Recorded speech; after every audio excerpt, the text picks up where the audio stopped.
नमस्कार, रीवा 24 के ताज़ा तरीन अंक के साथ में शैलेंद्र। सबसे पहले प्रमुख खबरें। जल भराव और सीवरेज की समस्याओं को लेकर पार्षदों ने नगर निगम कमिश्नर और कर्मचारियों को चूड़ियां पहनाकर जताया विरोध। मुंबई से अपने गांव अकौरी लौट रहा युवक ट्रेन से रहस्यमयी ढंग से लापता। गढ़ पुलिस ने जब्त की 10 करोड़ रुपए की 3 किलो 87 ग्राम ड्रग्स। और रघुनाथगंज से एक ज़मीन खरीद फरोख्त के चलते 1 करोड़ 10 लाख रुपए की धोखाधड़ी का मामला आया प्रकाश में। इन खबरों सहित अन्य खबरें विस्तार से। जल भराव और सीवरेज की समस्याओं को लेकर पार्षदों ने आज नगर निगम कमिश्नर और कर्मचारियों को चूड़ियां पहनाकर विरोध जताया है। रीवा नगर निगम में परिषद की सभा के दौरान एक ऐसा नज़ारा देखने को मिला जिसे देखने के बाद नगर निगम अधिकारियों की कलई खुल गई। यहां कांग्रेस ही नहीं बल्कि बीजेपी पार्षदों ने कमिश्नर सहित अधिकारियों को चूड़ी भेंट कर दी। इस दौरान सभा अध्यक्ष वेंकटेश पांडे ने भी अपनी पीड़ा सुनाई। भाजपा शासनकाल में रीवा नगर निगम में जहां बीजेपी के ही बहुसंख्यक पार्षद निगम की कार्यप्रणाली से हताश हैं, तो वहीं निगम अधिकारियों के द्वारा किए गए वादे खोखले साबित हो रहे हैं। तकरीब 15 दिन पहले कमिश्नर के द्वारा पार्षदों की बैठक में वादा किया गया था, लेकिन कुछ ही घंटों की बारिश ने किए गए वादों की पोल खोल दी। सिविल लाइन के लिए खोदे गए मार्ग अभी तक बनाए नहीं गए हैं। अब वहीं लोग दुर्घटना का शिकार हो रहे हैं। कुछ ही घंटों की बारिश में घर के अंदर जल भराव हो रहा है। आज बैठक थी, परिषद की बैठक थी। वार्ड की जनता की समस्याओं का निराकरण करने के लिए बैठक रखी गई थी। इस बैठक का यही मुद्दा था कि जो जनता की मूलभूत समस्याएं हैं उनका निराकरण कराया जाए, लेकिन यहाँ नगर निगम के अधिकारी कर्मचारी लोग कोई भी समस्या का निराकरण नहीं करा रहे हैं। और इसीलिए हम लोगों ने सभी ने चूड़ी देकर उनको बोला गया है कि आप घर पर बैठिए, हम लोग समस्या का समाधान करते हैं। क्योंकि वार्ड की जनता हमारे पास आती है, जो भी समस्याएं होती हैं आपके वार्ड में, जो पानी से समस्या, सड़क की समस्या, जितनी भी समस्याएं, उनका कोई भी अभी 4 साल से कोई भी निराकरण नहीं हुआ। 6 महीने का समय और बचा और कोई भी कार्य नहीं हो रहे हैं। हमारे आयुक्त महोदय जी का बिहेवियर ऐसा है कि हम सुन रहे हैं, आप भी सुनिए जनता का। आप जब पार्षद बने थे तब आपने ये नहीं सोचा था इतनी चुनौतीपूर्ण समस्याएं आएंगी, तो हमने बोला कि जो भी समस्याएं आई हैं उसका निराकरण आप करिए। बोले ठीक है, धीरे धीरे सभी का निराकरण होगा। अभी तक निराकरण नहीं हुआ, इसीलिए आज हम सभी पार्षद साथी मिलकर नगर निगम के अधिकारी कर्मचारियों को चूड़ी, बिंदी, सब कुछ पहनाने के लिए। बैठक में क्या हुआ? बैठक में हमारी महिला पार्षदों द्वारा पूरे नगर निगम प्रशासन के कर्मचारियों और अधिकारियों को 16 श्रृंगार का सामान दिया गया कि वो फील्ड में तो जाते नहीं हैं, तो फील्ड में न जाएं, यहीं तैयार होकर यहीं बैठे रहें। ऐसी क्या समस्याएं की देना पड़ा? पूरा रीवा शहर जल भराव से भरा हुआ है। एक एक रोड में पानी है, आवागमन बाधित है। उन्हीं सब के विरोध में आज सारे पार्षदों को दिक्कत है, उसी के विरोध में ये हुआ।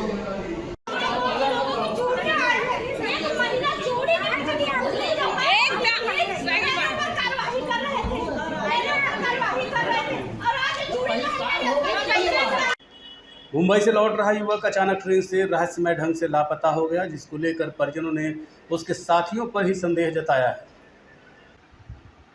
मिली जानकारी के अनुसार मनीष साहू, जो कि गढ़ थाना क्षेत्र के अकौरी गांव का रहने वाला है, उसके पिता का नाम गोकुल साहू है।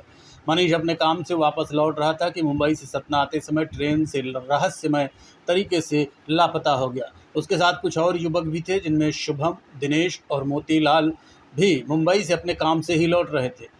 मामले को लेकर शुभम ने बताया कि रात में खाना पीना खाकर मनीष सो गया। सुबह जब देखा तो अपनी सीट पर नहीं था। आशंका जताई जा रही है कि मनीष भुसावल के पास कहीं उतर गया है। वहीं लापता युवक के परिजनों ने इन्हीं 3 लोगों की वजह से मनीष लापता हुआ है, ऐसा आरोप लगाया है। मौके से मनीष का बैग, मोबाइल और अन्य सामान भी बरामद हुए हैं।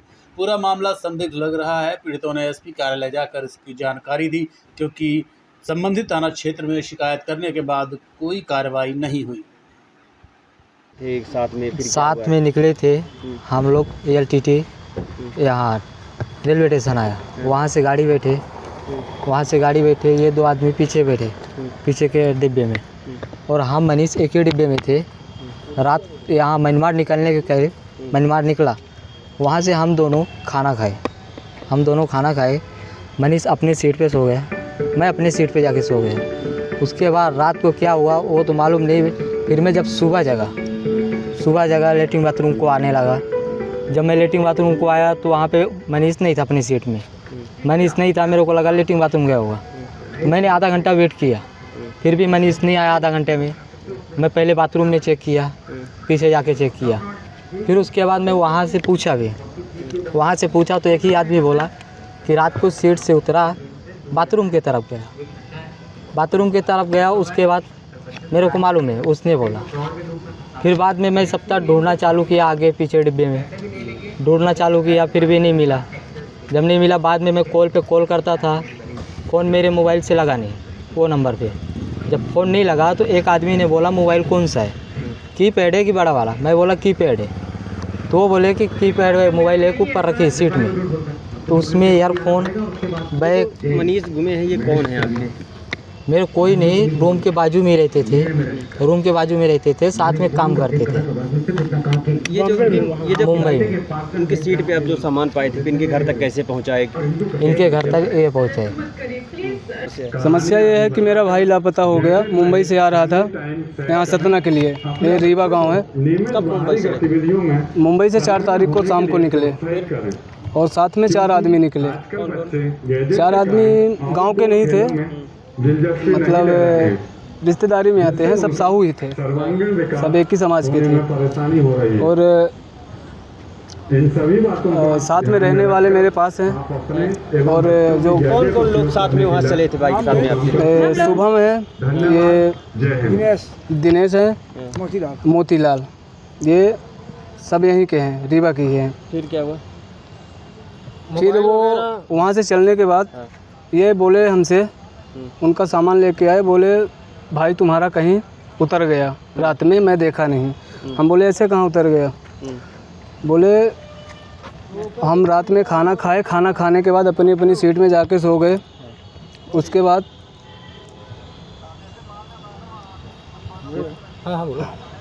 सोने के बाद ये बोले कि हम जगह जब सुबह गए, उसके सीट में देखे तो वो नहीं था। उसका बैग और मोबाइल मुझे मिला, उसका चप्पल मिला और वो नहीं दिखा। तो हम इनसे पूछे कि तुम फ़ोन किसको किए? ये बोले कि जो जहाँ से हम चले थे वहाँ जो लोग थे उनको बताया कि हमारे साथ जो आया तो है नहीं हमारे साथ। ये लाके हमारे घर में सामान दिए। थाने गए थे आप लोग? हम थाने गए, वहाँ कोई सुनवाई नहीं हुई, कोई कार्रवाई नहीं हुई। ये जो लोग साथ में एसपी ऑफिस आए, हम आवेदन दिए हैं। क्या चाहते हो?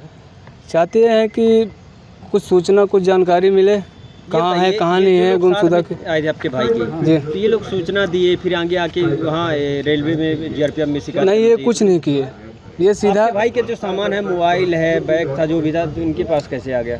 इनके पास ये बोले कि मैं जब सुबह उठ के गया बाथरूम तो देखा कि वो सीट में नहीं है, तो मैं उनकी सीट पे जाके बैठा और 1 घंटे बैठा रहा कि वो आएंगे। मुंबई से निकलने के पहले आपके भाई आपसे बात किए थे क्या? हाँ, बात हुई थी। बोले थे कि मेरे से बात किए थे, मैं उनसे बात किया था। वो बोले कि मतलब मैं 4:35 में गाड़ी था, वो बोले मैं निकल चुका हूँ मुंबई से। क्या बोले थे? बोले कि मैं निकल चुका हूँ मुंबई से। तो मैं बोला ठीक है, आ जाइए, आराम से आना। बोले सीट उठ मेरे को सब कुछ मिल गया है। फिर इसके बाद मैं 9 बजे के करीब किया सुबह। कितनी उम्र थी आपके भाई की? क्या नाम था? वो मतलब मेरे जीजा हैं, वो जीजा जी, हाँ। उनकी मनीष साहू नाम था उनका। कितनी उम्र थी? उम्र 30-32 था उनका। कोई फोटो वगैरह है आपके पास? हाँ, फ़ोटो है मेरे पास। फिर इसके बाद उनको मैं सुबह में फ़ोन किया। आपको क्या लगता है ये लोग साथ में थे और हमने इन लोग साथ में थे, तो मेरे को डाउट हो रहा है कि मतलब कि कुछ ना कुछ इन लोगों का कुछ किए हैं इन लोग। मोबाइल भी कुछ डिलीट किया गया है क्या? हाँ, मोबाइल मतलब उसमें मैं सुबह 9 बजे किया था फ़ोन उनको, तो मतलब कॉल डिटेल उसमें कुछ नहीं है। हाँ, फिर इनके बाद मैं शुभम को ये मोबाइल लिए थे शुभम, लेकिन मेरे को सुबह में जब मैं 9 बजे फ़ोन किया तो मेरे को कुछ नहीं बताया। जब इसके बाद मैं 12 बजे फ़ोन किया इनको, तो 12 बजे मेरे को बोलते हैं कि भुसावल के आसपास वो बंदा कहीं उतर गया है। मैं इनको बोला तुमको जब मैं 9 बजे फ़ोन किया तो आपको बताना चाहिए ना कि ये आदमी उतर गया है। गढ़ थाना पुलिस ने कार्रवाई करते हुए 3 किलो 87 ग्राम एमडी ड्रग्स जब्त की है, जिसकी अंतर्राष्ट्रीय बाजार में अनुमानित लागत करीब 10 करोड़ की बताई जा रही है। रीवा पुलिस ने नशे के खिलाफ चलाए जा रहे ऑपरेशन प्रहार 2.0 के तहत अपनी सफलता हासिल की है। गढ़ थाना पुलिस ने कार्रवाई करते हुए 3 किलो 87 ग्राम एमडी ड्रग्स जब्त की, जिसकी अंतर्राष्ट्रीय बाजार में अनुमानित कीमत तकरीबन 10 करोड़ रुपए बताई जा रही है। पुलिस ने 2 आरोपियों को गिरफ्तार किया है। पुलिस के मुताबिक मुखबिर की सूचना के बाद सोनवर्षा गांव में घेराबंदी कर दोनों आरोपियों को उस समय पकड़ा गया जब मोटरसाइकिल से ड्रग्स बेचने के लिए जा रहे थे। कार्रवाई के दौरान 3 किलो 87 ग्राम एमडी ड्रग्स और 2 स्मार्ट मोबाइल फ़ोन भी जब्त किए गए।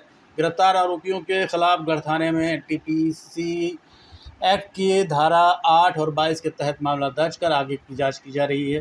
पुलिस का कहना है कि ज़िले में नशे के कारोबार के खिलाफ अभियान लगातार जारी रहेगा। जैसा कि विदित है कि पूरे प्रदेश में ऑपरेशन प्रहार चलाया जा रहा है, नशे के विरुद्ध कार्रवाई की जा रही है। इसी क्रम में IG Rewa zone, DIG Rewa zone और रीवा पुलिस ने एक महत्वपूर्ण बड़ी कार्रवाई की है। लगभग 3090 ग्राम जो एमडी ड्रग है उसको जब्त किया गया है। कार्रवाई जो है चौकी लालगांव थाना गढ़ क्षेत्र में की गई है और 2 आरोपी इसमें गिरफ्तार किए गए हैं और दोनों से ये जो मात्रा जब्त की गई है इसकी कीमत लगभग इंटरनेशनल मार्केट में 9 से 10 करोड़ की मात्रा इसकी कीमत है। और इसी क्रम में और भी इन्वेस्टिगेशन की जा रही है। बहुत बड़ी कार्रवाई हमारे द्वारा ये की गई है और नशे के विरुद्ध जो प्रहार है हमारा वो लगातार जारी रहेगा और भी आगे इसको डिटेल में लिंकेजेस इसकी बनाई जा रही है। ये कहाँ से ला रहे थे, कहाँ जा रहे थे, इस संबंध में विवेचना की जा रही है और आगे भी ऐसी कार्रवाइयाँ चलती रहेंगी। जी देखिए, इस संबंध में जो जैसा कि मालूम है एमडी मेफेड्रोन जो है वो उसके कुछ बेसिक रॉ मटेरियल होते हैं जो केमिकल्स होते हैं। उस केमिकल को उनमें से कुछ जो हैं इजीली अवेलेबल हो जाते हैं, कुछ केमिकल जो हैं वो बहुत उनकी अवेलेबिलिटी कम होती है और इसी संबंध में पूछताछ की जा रही है कि वो कहाँ से प्रदेश के अंदर या प्रदेश के बाहर भी ऐसे केमिकल्स कहाँ से लाते थे और फिर इसको सिंथेसाइज कैसे करते थे। आरोपी कहाँ के रहने वाले थे? देखिए, आरोपी जो है गांव सोनवर्ष गांव थाना गढ़ चौकी लालगांव के रहने वाले हैं। देखिए, जैसा कि अभी तक की प्रारंभिक विवेचना में आया है कि ये अभी 3-4 महीने से इस टाइप की कार्रवाई में लगे हुए थे बनाने की और डिटेल में इनसे पूछताछ की जा रही है कि इनके पास ये पूरा रॉ मटेरियल, इसकी पूरी जानकारी जो है वो कहाँ से आई है। देखते रहिए Rewa 24 news city cable network. मिलते हैं इस छोटे से ब्रेक के बाद। शर्मा की दुल्हन जब ब्याह के आई, संग रीवा ज्वेलर्स का हार ले आई। छा गया नाम शर्मा इनका गहना, हाय रे शर्मा इनका गहना, हाय रे शर्मा इनका गहना। शर्मा ने बहन का ब्याह रचाया, रीवा ज्वेलर्स का सेट फिर से ले आया। बन गया वो मिसरा इनका गहना, हाय रे मिसरा इनका गहना, हाय रे मिसरा इनका गहना। मिसरा इनका बेटा अफसर बन गया, पत्नी के गले में आईना चमक गया। बन गया वो अप्सरा इनका गहना, हाय रे अप्सरा इनका गहना, हाय रे अप्सरा इनका गहना। शर्मा इनकी बिटिया डोली चढ़ गई, हार पे डायमंड की रोशनी जग गई। बन गया नई बहुरा इनका गहना, हाय रे बहुरा इनका गहना। रीवा से लेकर बिंद तक खाया, हर शादी में रीवा ज्वेलर्स का नाम आया। पीढ़ी दर पीढ़ी विश्वास से जगाया, रीवा ज्वेलर्स ने हिस्सा निभाया। कोई ब्याह कराए या ना कराए, हाय पर गहना बनाए तो रीवा ज्वेलर्स से बनाए। शर्मा की दुल्हन जब ब्याह के आई, संग रीवा ज्वेलर्स का हार ले आई। छा गया नाम शर्मा इनका गहना, हाय रे शर्मा इनका गहना, हाय रे शर्मा इनका गहना। शर्मा ने बहन का ब्याह रचाया, रीवा ज्वेलर्स का सेट फिर से। पूर्व सैनिक ने सरकारी ज़मीन से अवैध कब्जा हटाने की मांग को लेकर कलेक्टर से न्याय की गुहार लगाई है। रीवा में एक पूर्व सैनिक ने सरकारी ज़मीन से अवैध कब्जा हटाने की मांग को लेकर कलेक्टर से न्याय की गुहार लगाई है। पूर्व सैनिक राजेंद्र प्रसाद पांडे ने कलेक्टर को सौंपे आवेदन में आरोप लगाया कि उनके घर के सामने स्थित सरकारी भूमि पर वर्षों से अवैध कब्जा है। सक्षम अधिकारियों के फैसले उनके पक्ष में आने के बावजूद आज तक कब्जा नहीं हटाया गया। उन्होंने संबंधित पटवारी पर काम कराने के एवज में रिश्वत मांगने और मानसिक रूप से प्रताड़ित करने का भी आरोप लगाया है। न्याय पाने के लिए अब तक 50,000 रुपये से अधिक खर्च कर चुके हैं। उन्होंने स्पष्ट किया कि उन्हें ज़मीन अपने नाम नहीं चाहिए, बल्कि सरकारी भूमि को कब्जा मुक्त कराकर सरकार के संरक्षण में लिया जाए। उन्होंने पूरे मामले की निष्पक्ष जांच कर दोषी अधिकारियों और अवैध कब्जाधारी के खिलाफ कार्रवाई तथा सरकारी ज़मीन को जल्द कब्जा मुक्त कराने की मांग की है। मैं राजेंद्र प्रसाद पांडे न्यायालय तहसील गुड़ से मैं परेशान होकर के भटकता रहा 4 साल से, और न्यायालय द्वारा फैसला किया गया गैला बहाल करने का, परंतु उसका अतिक्रमण नहीं हटाने का है। जो भू माफिया लड़ने को तैयार होता है, और वहाँ से जब कहीं निर्णय नहीं मिला, न्याय नहीं मिला, तो मैं कलेक्टर महोदय साहब के पास आया। आज मुझे संतोष हुआ, कलेक्टर साहब मेरी मदद किए और बोले कि SDM साहब के पास आइए और ये बता दीजिए कि इसको तत्काल प्रभाव से इसका अतिक्रमण हटाएँ। जब अतिक्रमण हटाने का आदेश था, उसके बावजूद भी अतिक्रमण को नहीं हटाएगा? नहीं हटाएगा। मुझे पटवारी और ये तहसील द्वारा गुमराह करते रहते हैं। हाँ, कई महीनों से गुमराह कर जाते हैं, बोलते हैं 3 दिन बाद, 4 दिन बाद, यही करते रहे सब। आज क्या यहाँ पे निर्णय लिया गया क्या? आज कलेक्टर साहब के पास जब मैं गया, कलेक्टर साहब बोले, मैं SDM मैडम को फ़ोन लगा कर और बोले कि इसको आपने स्टे दिया ही क्यों है? जो स्टे का प्रावधान नहीं है, तो न तो तहसीलदार बोल रही है, न SDM साहब जवाब दे पाए। और मेरे को नंबर दिए कलेक्टर साहब कि आप जाइए, SDM साहब कल मिली, अगर नहीं होता तो फ़ोन कर बताइए कि क्यों नहीं हुआ है। कलेक्टर साहब ने आपको अपना नंबर दिया? जी साहब, मुझे दिया कलेक्टर साहब अपना नंबर। के व्यवहार रहा कलेक्टर साहब का? बड़ा अच्छा व्यवहार था, बहुत अच्छे कलेक्टर साहब हैं और बहुत जनप्रिय हैं। जमीन की खरीद फरोख्त में करोड़ों की कथित घोटाले का मामला प्रकाश में आया है, जिसके चलते करीब 1 करोड़ 10 लाख रुपए की धोखाधड़ी का आरोप लगाया गया है। रीवा में जमीन की खरीद फरोख्त में करोड़ों के कथित घोटाले का मामला सामने आया है। शिकायतकर्ता के मुताबिक वर्ष 2021 में रीवा के सोनौरा और रघुनाथगंज क्षेत्र की जमीन खरीदने का सौदा किया गया। आरोप है कि राहुल सिंह, विकास सिंह और अनुज सिंह ने मिलकर एक जमीन दिखाकर दूसरी जमीन के फर्जी दस्तावेज तैयार कर रजिस्ट्री करा दी। कई महीने बाद नामांतरण नहीं होने पर जांच में कथित गड़बड़ी सामने आई। पीड़ित का दावा है कि उसे फर्जी विक्रय पत्र देकर 1 करोड़ 10 लाख रुपए की ठगी की गई। अब उसने IG रीवा से पूरे मामले की निष्पक्ष जांच कर दोषियों के खिलाफ आपराधिक कार्रवाई और राशि वापस दिलाने की मांग की है।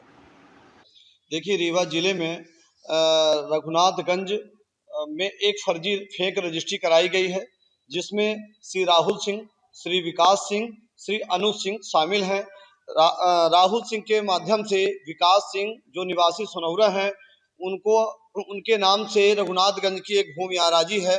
उस आराजी में 1 एकड़ की आराजी जो राष्ट्रीय राजमार्ग 30 है, और उसी राष्ट्रीय राजमार्ग में 1 एकड़ की जमीन की रजिस्ट्री कराई गई है।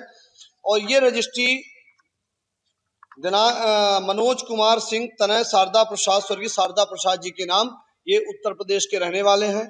अपनी जमीन वहां से लॉट करके यहाँ जमीन ले रहे थे, 1 एकड़ की जमीन। तो ये जो रजिस्ट्री कराई गई है, ये रजिस्ट्री जब सर्च की गई तो ये रजिस्ट्री वर्तमान में रजिस्ट्रार कार्यालय में उपलब्ध नहीं है। जब रजिस्ट्री की तहकीकात की गई चारों तरफ से, तब यह पता चला कि फेक रजिस्ट्री है। इसी दिनांक को विकास पटेल निवासी सोनौरा के माध्यम से एक रजिस्ट्री इसी नाम से आपको कराई गई है, आपके नाम से सोनौरा में उसी दिनांक को उसी समय में कराई गई है। और वही लोग गवाह हैं, जितने लोग इस रजिस्ट्री में गवाह हैं, इसमें शामिल हैं, उसी रजिस्ट्री में सोनौरा में शामिल हैं। सोनौरा में एक छोटा सा अपना घर बनाने के लिए प्लाट ले रहे थे आप, तो जब प्लाट ले रहे थे तो प्लाट की रजिस्ट्री के लिए उसी दिनांक बुलाया गया और ये कहा गया कि आज ही दोनों रजिस्ट्रियां आपकी हो जाएंगी। तो इन्होंने विश्वास माना और आपके साले प्रमोद जी, आपके मित्र राहुल जी हैं, जो रीवा के रहने वाले हैं, और रीवा में विकास सिंह का संबंध, विकास सिंह ने रजिस्ट्री कराई, ये विकास सिंह के नाम है, ये मैं नहीं कह रहा हूँ, ये रजिस्ट्री कह रही। एक और रजिस्ट्री है जो वैध रजिस्ट्री है, ये सोनौरा की ये वैध रजिस्ट्री है, ये जो रजिस्ट्रार कार्यालय में इंगित है, यानी रजिस्ट्रार कार्यालय में रजिस्ट्री मिल रही है। इसको इसकी नकल है, इसके खसरे हैं, इस्तलाबी हुए हैं, नामांतरण हुआ ये है। पर उसी दिनांक को एक रजिस्ट्री और कराई गई है जो रघुनाथगंज की कराई गई है, ये रजिस्ट्री, और इसमें वही लोग गवाह है। विक्रेता कौन है? क्रेता विक्रेता सेम है, आपने उस जमीन को लिया है और बेचने वाले विकास पटेल हैं, राहुल सिंह है, राहुल सिंह यानी गवाह में है जो मध्यस्थता कर रहे थे, और अनुज सिंह भी उसी में गवाह है। और इस रजिस्ट्री को जब हमने सर्च किया, पता लगाया और उप पंजीयक कार्यालय पहुंचे तो वहां पता चला कि इस नाम की रजिस्ट्री हमारे कार्यालय में ये बार कोड है नहीं, यानी ये अभिलेख, इस प्रकार अभिलेख टेम्परिंग करके बनाए गए। अब नाम किसका है? विकास सिंह का, और विकास सिंह उसी दिनांक को एक रजिस्ट्री करा चुके हैं निवासी सुनौरा और वही गवाह है। तो हमारा शक किस पर जाएगा? सीधे सीधे विकास सिंह जी पर जाएगा, जिन्होंने जमीन दिलवाया राहुल सिंह पर जाएगा, अनुज सिंह पर जाएगा। हम इस पत्र के माध्यम से, आपने हमें अधिकृत किया, हम इस पत्र के माध्यम से कह रहे हैं कि ये रीवा जिले में एक बड़ा गिरोह शामिल है। उस गिरोह का पर्दाफाश होना चाहिए कि लोगों की करोड़ों की राशि, कमाई की राशि, पसीने की राशि कैसे हजम कर जाते हैं, कैसे टेम्परिंग करते हैं, कैसे कूटरचना करते हैं, कैसे फोर्जरी करते हैं। रीवा में तमाम ऐसा गिरोह सक्रिय है जो लोगों को फर्जी गुमराह करता है, फेक आईडी बनाता है और फेक रिकॉर्ड बना के इस प्रकार काम करता है। देखते रहिए Rewa 24 news city cable network. मिलते हैं छोटे से ब्रेक के बाद। Pentium point group of institution, जो अपने अनुशासन, आधुनिक तकनीक युक्त शिक्षा गुणवत्ता हेतु जाना जाता है। इस ग्रुप के अंतर्गत कई संकायों के अनेक महाविद्यालय संचालित हैं, जिनमें मुख्यतः law college, pharmacy college, management college, art, commerce, science, biotechnology तथा कंप्यूटर साइंस महाविद्यालय संचालित है। महाविद्यालय में BBA, LLB, BCom LLB, BA LLB, LLB, LLM, B Pharma, D Pharma, MBA, BBA, BCA और अन्य प्रोफेशनल पाठ्यक्रम। तो आज ही पधारें Pentium point group of institution में। आधुनिक इंफ्रास्ट्रक्चर, सभी आउटडोर तथा इंडोर खेलों से संबंधित मैदान तथा अत्याधुनिक संसाधनों से लैस ऑडिटोरियम व सभी संकायों की आधुनिक प्रयोगशालाएं संस्था को विशेष स्थान प्रदान करती हैं। लॉ महाविद्यालय में मूट कोर्ट तथा लाइब्रेरी अत्याधुनिक है। फार्मेसी कॉलेज की समस्त लैब अत्याधुनिक मशीनों से सुसज्जित हैं। साथ ही छात्रों को कम्युनिकेशन व सॉफ्ट स्किल संबंधित कक्षाएं प्रदान की जाती हैं। पेंटियम पॉइंट महाविद्यालय की शुरुआत 2002 से संस्थापक BN त्रिपाठी जी द्वारा की गई थी। छात्रों के आने जाने के लिए साल 2010 से छात्र तथा छात्राओं हेतु निःशुल्क बस की सुविधा प्रदान की जा रही है। पेंटियम पॉइंट ग्रुप अपनी उच्च गुणवत्ता युक्त शिक्षा तथा छात्रों के प्लेसमेंट हेतु जाना जाता है। इस ग्रुप के अंतर्गत संचालित महाविद्यालय bar council of India, pharmacy council of India, AICTE तथा उच्च शिक्षा मध्य प्रदेश शासन द्वारा मान्यता प्राप्त महाविद्यालयों का संचालन करता है। तो महाविद्यालय का भ्रमण एक बार जरूर करें। पता इस प्रकार है: महाविद्यालय का प्रथम कैंपस करहिया बीणा सिमरिया रोड तथा दूसरा कैंपस हरदी बीणा सिमरिया रोड में स्थित है। पेंटियम पॉइंट ग्रुप का हेड ऑफिस कॉलेज चौक के समीप स्थित हेडगेवार नगर में है। रीवा गोल्ड पैलेस एक बार फिर नई साज सज्जा और नए कलेवर के साथ आपके बीच उपस्थित है। रीवा शहर के प्रतिष्ठित ज्वेलरी प्रतिष्ठान रीवा गोल्ड पैलेस एक बार फिर नए स्वरूप और नई तैयारियों के साथ ग्राहकों की सेवा में सुचारू रूप से शुरू हो गया है। प्रतिष्ठान के संचालक राजेश सोनी ने सभी सम्मानित ग्राहकों और शुभचिंतकों का स्वागत करते हुए कहा कि इस दौरान हुई असुविधा के लिए उन्हें खेद है। उन्होंने सभी ग्राहकों से आग्रह किया है कि वो प्रतिष्ठान में पधार कर अपनी उपस्थिति से प्रतिष्ठान की शोभा बढ़ाएं और उन्हें सेवा का अवसर दें। रीवा गोल्ड पैलेस ने भरोसा दिलाया है कि पहले की तरह बेहतर गुणवत्ता, आकर्षक डिज़ाइनों और उत्कृष्ट सेवा के साथ ग्राहकों का स्वागत किया जाएगा।